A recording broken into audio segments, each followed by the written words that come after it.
Dream international कन्सल्टेन्सीले विश्वका कुनै पनि युनिभर्सिटीहरूमा विद्यार्थी पठाउँदै गर्दाखेरि चाहिँ पहिला आफू ड्रिम इन्टरनेसनल कन्सल्टेन्सी भिजिट गरेर मात्रै विद्यार्थीहरूलाई चाहिँ करियर काउन्सिलिङ गरेर सो युनिभर्सिटीमा होस् कलेजमा होस् पठाउने गर्छ।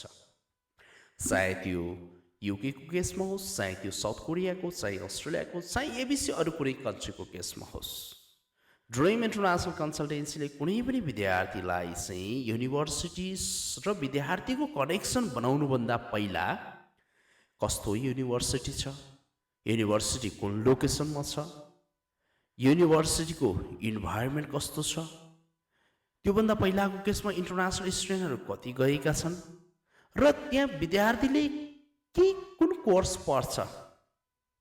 अझ म तपाईँलाई भनौँ, त्यहाँ गइसकेपछि विद्यार्थीले आफ्नो मास्टर डिग्री, ब्याचलर डिग्री अथवा पिएचडी, एमफिल, एबिसी जे त्यहाँ ग्रेजुएसन भइसकेपछि विद्यार्थीको करियर छ कि छैन, यी सबै कुराहरूको फाइन्ड आउट गरिसकेपछि मात्रै ड्रिम इन्टरनेसनल कन्सल्टेन्सीले सो युनिभर्सिटीमा, सो कलेजमा विद्यार्थीहरू पठाउँदै आएको छ।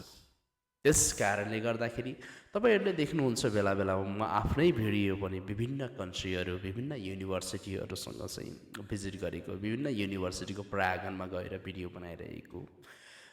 तपाईँहरू पनि study in abroad, UK, Australia, Canada, south Korea अथवा अरू कुनै कन्ट्रीहरूमा, जुनसुकै कन्ट्रीमा पनि जाने प्लान बनाउनु भएको छ 2026 को लागि।